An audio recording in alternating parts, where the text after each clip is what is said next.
Steve Kim for UCN Live here with HBO pay-per-views Mark Taffet. Mark, this has to be a very exciting time for you as we turn the page to the fall, October 17th and November 21st. Let's go step by step here. Gennady Golovkin against David Lemieux in a middleweight unification bout.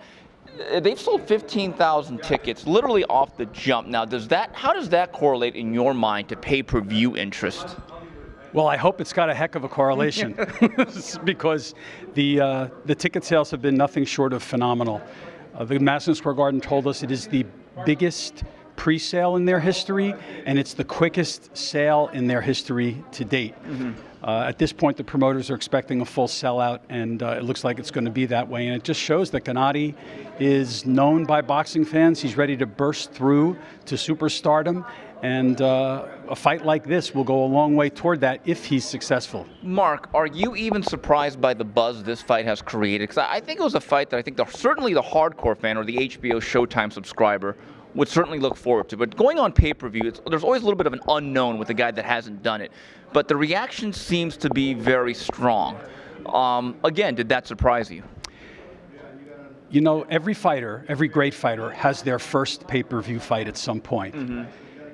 Gennady looked for a long time, and he and Tom planned for a long time, and they felt that it was the right fight at the right time with David Lemieux. I'm more a student of history than I am a prognosticator. And it's difficult with no pay-per-view history to project what Gennady's going to do. However, we know that the buzz has been growing. We know that the fan support has been growing. His HBO viewership has been outstanding. So it told us that for the right fight, he could break out. But frankly, to answer your question, I did not expect the response to be as strong as it is. We're flattered, pleased, and humbled by it. And speaking of the response, would you say that the baseline goal for this event, October 17th, is somewhere in the 200,000 range of buys? We planned very conservatively with the promoters to put this event together, again, because it's his first time on pay-per-view. But we're feeling better and better every day because the fans are telling us this is a fight that they truly want to see. Then we got this event that we're here to talk about, Cotto Canelo. It's all over the banner, November 21st. I think you could say this without any bias. This probably has to be the biggest remaining event on the boxing calendar for 2015. Cotto Canelo is one of those very special fights. It is what I call a true pay-per-view mega fight. It has everything by every measure that makes a pay-per-view mega fight. Two superstars, two fighters who fight anyone that's in front of them. Phenomenal fan-friendly styles, strong fan bases, nothing but passion. In this case, one of the P's for pay-per-view stands for passion with a capital P. It will be the biggest fight of the second half of the year.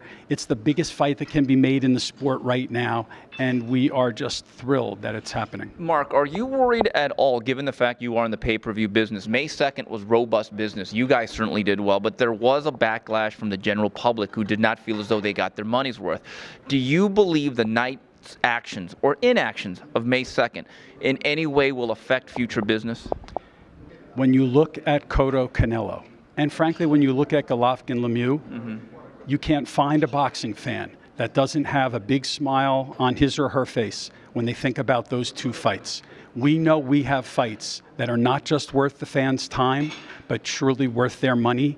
And there's going to be a lot of action and a lot of value in October and November on HBO pay-per-view. Well, Mark, speaking of value, that pay-per-view back then, the Ponzi scheme, was over $100.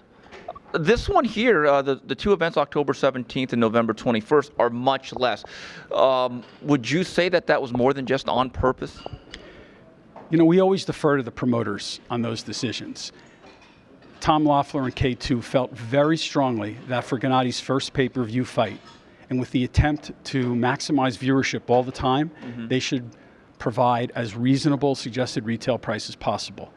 We applaud Tom and Gennady's efforts to come up with a $49.95 suggested retail price. It makes it within the reach of all fans, and it's a phenomenal value.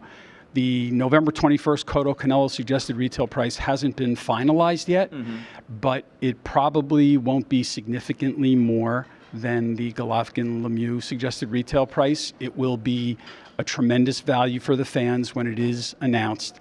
And again, I give Golden Boy, Rock Nation, and the fighters all the credit in the world because they want this fan-friendly fight to be seen by as many fans as possible. Mark, in this 2015, one of the big stories in boxing has been the PBC and them giving quote-unquote free boxing on networks like NBC and CBS.